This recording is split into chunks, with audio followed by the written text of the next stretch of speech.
High everyone, welcome back to my channel. कसे आहात तुम्ही सगळे? अपेक्षा करते तुम्ही सगळे खूप जास्त मजेत असणार. आणि आजचा व्हिडिओ थोडा इंटरेस्टिंग होणार आहे, त्यामुळे न स्किप करता बघा. कारण काय होतं ना, बरेच जण स्किप करून बघतात आणि माझं जे बोलणं असतं ते तुमच्यापर्यंत पोहोचत नाही. सो विदाऊट स्किप न करता हा व्हिडिओ जो आहे पूर्ण शेवटपर्यंत बघा. आणि आता सकाळी सकाळी मी जनरली म्हणजे आज ना जरा सकाळी लवकरच कपडे जे होते ते धुवून काढलेले आहेत.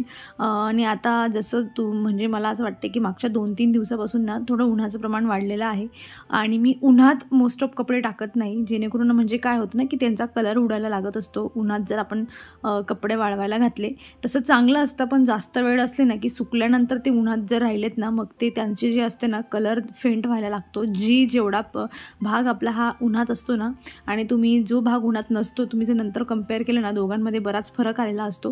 पण आज कपडे जरा जास्त होते, सो म्हणून मी आणि अजून अर्ध्या तासाने गॅलरीतलं जे आहे ना ऊन ते चाललं जाणार आहे. सो मी ते सकाळी हे काम आवरून घेतलेलं आहे. नाहीतर मग माझ्या ह्या रुटीनमध्ये ना कपडे धुवायचं काम दुपारी असतं, जेणेकरून ऊन गेल्यावर मग टाकावं. आणि काय होतं ना की जे काही टॉवेल जे सकाळी टाकलेले असतात ना, मग मी कपडे धुईपर्यंत दुपारपर्यंत ते असेच बाहेर पडून असतात. सो लवकर झालं तर लवकर कामही आवरलं जातं. आणि काय होतं आहे ना, हे माझं टँगल हार्ट आहे, खूप मोठं झालेलं आहे. याच्यापासून मी बरेच प्लांट तयार केलेले आहेत, हे तर तुम्हाला माहीतच असेल, बऱ्याच व्हिडिओमध्ये मी तुम्हाला दाखवत असते. सो आता ते ऊन येतं त्यामुळे ते जरा श्रिंक व्हायला लागलेलं आहे. सो मी सगळ्या झाडांना जे आहे वरून स्प्रे करत असते. कारण काय होतं ना की एवढं ऊन पडत असतं, त्यामुळे त्यांची अवस्था खराब व्हायला लागते. आणि हे बेबी सनरोज आहे, जर तुमच्याकडे असेल ना त्याच्या खूप कटिंग्स लावा आता, आणि इतके छान फ्लावर यायला येतात. आणि एक फ्लावर रात्रीला म्हणजे ते कोमेजतं आणि परत दुसऱ्या दिवशी उमलत असतं. आणि असं जवळजवळ ही प्रक्रिया त्याची 7 ते 8 दिवस पुन्हा रिपीट होत असते. आणि खूप छान, खूप फ्रेश त्याचा कलर आहे, दिसायला पण ते खूप छान दिसतं. आणि अशाच पद्धतीने जे आहे, जी मी शेल्फ तयार केली होती मागच्या व्हिडिओमध्ये मी शेअर केलेलंच आहे तुमच्यासोबत. याचं जे काय मी कशा पद्धतीने बनवलं याचं मी तुम्हाला व्हिडिओची लिंक आय बटनमध्ये देईल, तुम्ही चेक करू शकतात. आणि घरच्या घरी ही शेल्फ आम्ही क्रिएट केलेली होती. आणि तिथल्या पण प्लांट्सला पाणी देणं म्हणजे हाईट पोचत नाही, सो चेअरवर उभं राहून द्यावं लागतं. आणि रोज द्यायची गरज नसते, कारण इथे ऊन येत नाही. आणि मग हे काम झाल्यावर ना थोडी जी बाल्कनी असते ती बऱ्यापैकी खराब झालेली असते. सो मी यानंतर जेव्हा झाडांचं काम झालं, ही रुटीन आहे, म्हणजे काय ना की काम आपलं डबल होत नाही आणि कशा पद्धतीने आपला वेळ वाचवायचा हे आपल्या हातात असतं. सो मी आधी झाडांचं काम करून घेते, सगळ्यांना पाणी घालून देते आणि मग त्यानंतर झाडू मारून मी पूर्ण गॅलरी जी आहे एकदाची क्लीन करून देते. शेवटी ती गॅलरी आहे, कितीही तिला क्लीन करा, बाहेरून येणाऱ्या जाणाऱ्या गाड्यांमुळे जो धूळ येत असतो तो तर प्रचंड असतोच, पण क्लीन करणं हे आपलं रोजचं काम आहे. आणि हा माझ्याकडे मॉप असल्यामुळे बरेच कानेकोपरे याच्याने माझे छान क्लीन होऊन जातात. वेळ आपल्याला कशासाठी जास्त पाहिजे असतो की पटापट कामं करून आपण वेळाचं काय करायचं आहे, तर वेळाचं काय करायचं याच्यावर आन्सर हे आहे की आपण तो वेळ स्वतःसाठी खर्च करू शकतो. आणि ते 5-10 मिनटं खूप महत्त्वाचे असतात. ही आवड्याची रेसिपी तुम्हाला माहीतच असेल, नसेल माहीत तर लिंक मी तुम्हाला डिस्क्रिप्शनमध्ये देईल कसा बनवायचा. आणि जवळजवळ आता महिना झालेला आहे आणि मी याला फ्रीजमध्ये स्टोअर करते, कारण मी मागचे म्हणजे जेव्हा नवीन बनवला तेव्हा 4-5 दिवस याला बाहेर ठेवला होता, नंतर मी फ्रीजमध्ये स्टोअर करायची आणि मग आणि मग त्यानंतर काढून घेते जरा वेळ. आणि वाटलं की लगेच खायचं नाही तर मग थोडा रूम टेम्परेचरवर आला तर मग खायचं. आणि हे जे 4-5 मिनटं रिलॅक्स जे मिळतात आपल्याला, कामाची व्यवस्थित जर अरेंजमेंट असली तर हेच आपण 5-7 मिनटं आपल्यासाठी व्यवस्थित घालवू शकतो. आणि मी रोज एक आवळा खातच असते. सो बेनिफिट खूप जास्त आहे त्याचे, त्यामुळे तुम्ही अशा गोष्टी करत नसाल तर नक्की करा. यासाठीच आपण हे कामांची रुटीन बघत असतो की जेणेकरून आपल्याला एक्स्ट्राचा वेळ मिळेल स्वतःसाठी. आणि असं कधीही होत नाही की चांगल्या गोष्टी फक्त आपण एकटे खाऊ, आपण ते फॅमिलीसोबतही शेअर करत असतो. सो माझी हेल्थसोबत मी त्यांची हेल्थची नेहमी विचार करत असते.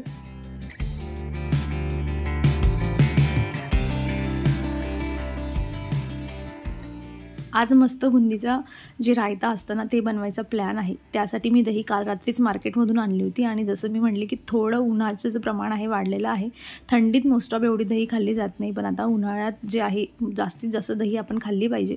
आणि बऱ्याच गोष्टी आपल्याला दहीमुळे मिळत असतात. स्वयंपाक माझा पूर्ण झालेला आहे. इथे मी हवी तेवढी दही घेतलेली होती, त्यात पाणी घालून छान तिला मिक्स करून घेतलेलं आहे. त्यात जे लंग्स असतात ते सगळे काढून घेतलेले आहेत. अशा प्रकारेच्या विक्सने मी छान त्याचे सगळे एकदम एकसर असं मी त्याला मस्त बनवून घेतलेलं आहे. आणि त्यामध्ये जे भाजलेलं जिरं असतं महत्त्वाचं, हे पाहिजे असतं. चाट मसाला घाला, त्याच्यात थोडंसं तिखट घाला, मीठ घाला आणि बस एवढंच घालायची गरज आहे. याच्या व्यतिरिक्त काहीही नको. आणि मेन लीड जे असतं, मेन रोल जे आहे ते बुंदीचं आहे.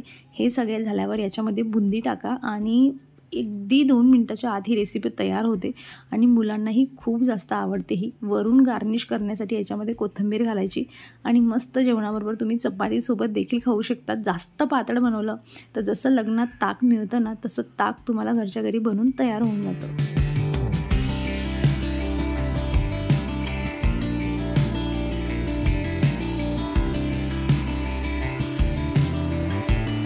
आपण बऱ्याच वेळा बघत असतो की वेळेचं नियोजन असं करा म्हणजे तुम्हाला वेळ मिळेल, हे करा म्हणजे तुमचे कामांचा जो स्पीड आहे तो वाढेल आणि तुमचं वेळ खूप तुम्हाला मिळेल. तर त्या गोष्टी करण्यासाठी एकच जो हे असतो ना की त्याच्यामागचा मोटिव्ह की आपल्याला एक्स्ट्रा वेळ मिळाल्यावर आपल्याला एक्स्ट्रा घरातली कामं करता येतील.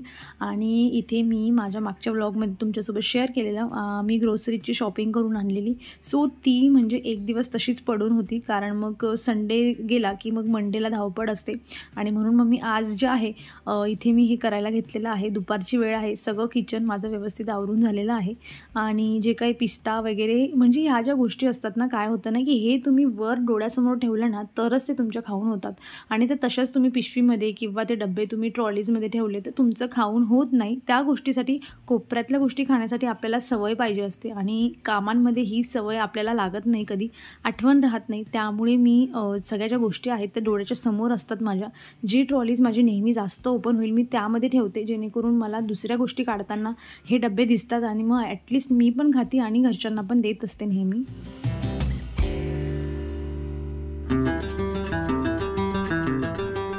बुंदीचा रायता बनवण्यामागचं जे रिझन होतं ती बुंदी पण होती.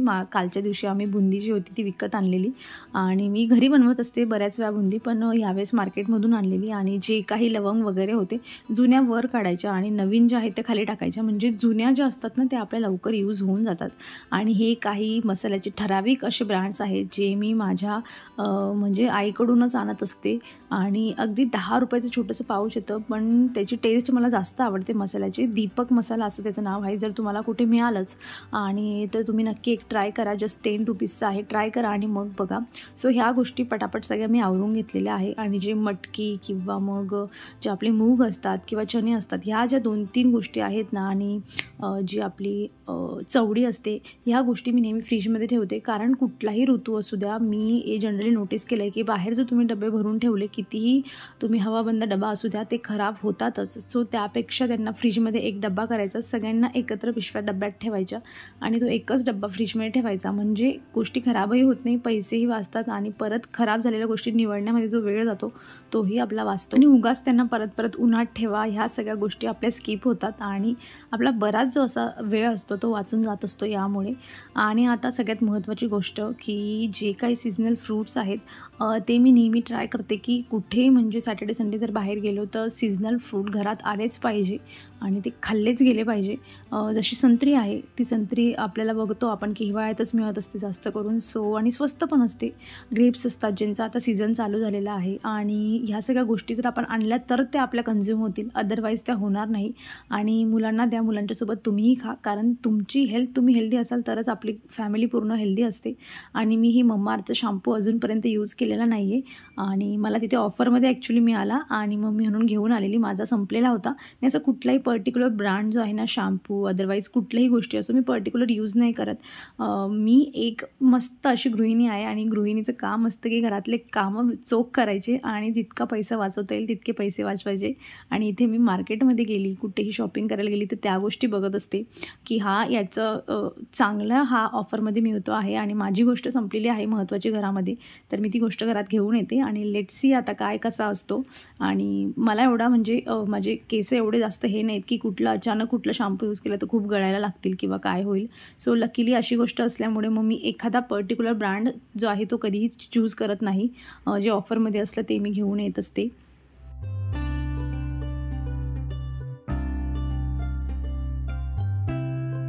आणि आता जो थोडा वेळ होता माझ्याकडे उरलेला. ॲक्च्युली बऱ्याच अशा गोष्टी होत्या ज्या इकडच्या तिकडे झालेल्या. तुम्हाला हे शेवटी समजेल मी काय बोलते. आणि चला मी आधी तुम्हाला हे सांगते की मी काय बनवते. माझ्याकडे एक जस्ट नॉर्मल कार्डबोर्ड होता आणि त्याला मी काय केलं ना की आपले जो मास्किंग टेप असतो ना तो त्याच्या कॉर्नरला लावून घेतलेला आहे आणि म्हणजे जेणेकरून तो सील होऊन जाईल. ॲक्च्युली डिटेलिंग दाखवायचं मी इथे विसरलेली आहे. आणि तर तो मास्किंग टेप लावून घेतला म्हणजे काय होतं ना की हा कार्डबोर्ड जो स्क्वेअर शेपमध्ये मी कट केला होता त्याचे जे कोपरे असतात ना ते व्यवस्थित सील झालेले आहे तिथे आणि छान लुक येऊन जातो. आणि त्याला पूर्ण मी ब्लॅक जो कलर आहे ना तो ब्लॅक कलरने त्याला पेंट करून दिलेला आहे. आणि मी यावर सिम्पली तुम्हाला हवं जसं की ब्लॅक कलरवर आता येलो कलर छान दिसतो, व्हाईट कलर छान दिसतो, तर मी व्हाईट कलरचे मस्त असे फ्लावर इथे काढून घेत आहे. आणि तुम्हाला इथे दिसत असेल की आजूबाजूला जो स्क्वेअर शेपमध्ये मी मास्किंग टेप लावलेला आहे. आणि जस्ट इतकं म्हणजे याला काहीही 1 रुपयाचा खर्च न करता तुमचे इतकी छान पेंटिंग घरामध्ये तयार होऊन जाते. आणि मी याआधीही पूर्ण एक डिटेलिंगवाली पूर्ण असं एक रिव्हरचा वगैरे मी एक पेंटिंग काढलेली आहे. तुम्ही बघितलेली असेल आधी, तुम्हाला व्हिडिओच्या शेवटीही बघायला मिळेल. आणि अशा पद्धतीने मी इथे फ्लावर्स काढते म्हणजे मला फ्लावरचा गुच्छा तयार करायचा आहे. आणि जे तुम्ही सकाळी बघितलं ना गॅलरीतली जी शेल्फ होती तर तिथे मी काय केलेलं, जे माझ्या बेडरूममधले जे काही 2-3 पेंटिंग्स होत्या ना तर त्या मी तिथे ठेवून दिलेल्या.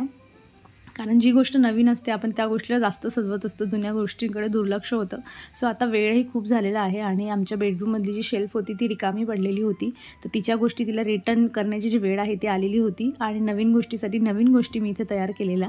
सो माझी इथे जवळजवळ ही पेंटिंग झालेली आहे आणि डिटेलिंग मी थोडी करते इथे. मध्ये जो आहे मी थोडा येलो कलर देत आहे.